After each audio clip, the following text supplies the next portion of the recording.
Hi friends, welcome to Spicy Pot. இன்னைக்கு நம்ம ரொம்ப சிம்பிளான ஹெல்த்தியான ஒரு கோதுமை அடை கேரட் காலிஃப்ளவர் போட்டு எப்படி செய்யறதுன்னு பார்க்க போகிறோம். இது நம்ம ஸ்கூல் லஞ்ச் பாக்ஸுக்கும் கொடுக்கலாம், பிரேக்ஃபாஸ்ட் டின்னருக்கும் எடுக்கலாம். அதுக்கு முதல்ல நான் ஒரு பெரிய வெங்காயம், ஒரு 4 பல்லு பூண்டு, 1 இன்ச் அளவுக்கு இஞ்சி இது எல்லாத்தையும் எடுத்துக்கிறேன். அடுத்து ஒரு சின்ன கேரட், 4 துண்டு காலிஃப்ளவர் எல்லாத்தையும் ஒரு சாப்பரில் போட்டு நல்லா சின்ன சின்ன குருணையாக இந்த மாதிரி சாப் பண்ணி எடுத்துக்க போகிறேன். சாப்பர் இல்லைன்னா கூட பரவாயில்ல, நம்ம கேரட் துருவுறதுல நல்ல மெல்லிஸாக சின்னதாக துருவி எடுத்துக்கலாம். இல்லைன்னா மிக்சியில் போட்டு கூட 1-2 அரைச்சி எடுத்துக்கலாம். பாருங்க, இந்த மாதிரி நல்ல ஃபைனான பொடியாக அரைச்சாச்சு. அடுத்தது ஒரு பாத்திரத்தில் 2 கப் கோதுமை மாவு சேர்த்துக்கலாம். அதில் 1 டேபிள் ஸ்பூன் ரவா எடுத்துக்கலாம். நம்ம நல்லா இந்த மாதிரி துருவி வச்சிருந்த வெஜிடபிள் கலவையை சேர்த்துடலாம். கூடவே கொத்தமல்லி கருவேப்பிலை நறுக்கினதை சேர்த்துடலாம். 1 டீஸ்பூன் அளவுக்கு பெருஞ்சீரகத்தூள், அதாவது சோம்பு தூள்னு சொல்லுவோம், அதை சேர்த்துக்கலாம். தேவையான அளவு உப்பு போட்டுக்கலாம்.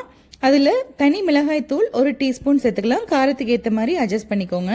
இப்போ தண்ணி சேர்த்து நல்ல திக்கான ஒரு மாவு பதத்தில் பிசைஞ்சுக்கணும். தோசை மாவை விட கன்சிஸ்டன்சி கொஞ்சம் திக்காக இருக்கணும்.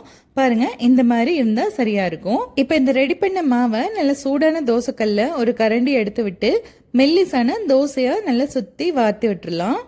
பாருங்க, இந்த மாதிரி நல்ல மெல்லிஸா வார்க்க வரும். இதில் நம்ம நெய்யோ இல்லைன்னா நல்லெண்ணெயோ விட்டு 2 பக்கமும் நல்லா கோல்டன் ப்ரௌனாக வர்ற வரைக்கும் திருப்பி போட்டு சுட்டுடலாம். இது நம்ம மீடியம் ஃப்ளேமில் வச்சு சுட்டு எடுக்கணும். ஏன்னா நம்ம காயெல்லாம் அதில் பச்சையாகவே போட்டிருக்கோம், அது நல்லா வேகணும். பாருங்க, இந்த மாதிரி 2 பக்கமும் கோல்டன் ப்ரௌனில் அழகாக வெந்துருச்சு. இந்த வெஜிடபிள் சேர்த்த கோதுமை அடை ரெசிபி உங்களுக்கு ரொம்ப பிடிச்சிருந்துச்சுன்னா கமெண்ட்ல சொல்லுங்க. நீங்களும் இந்த ரெசிபியை உங்க ஃபேமிலியில இருக்கிற எல்லாருக்கும் செஞ்சு கொடுத்து ஜாலியாக என்ஜாய் பண்ணுங்க. அடுத்த வீடியோவில் பார்க்கலாம். பாய்.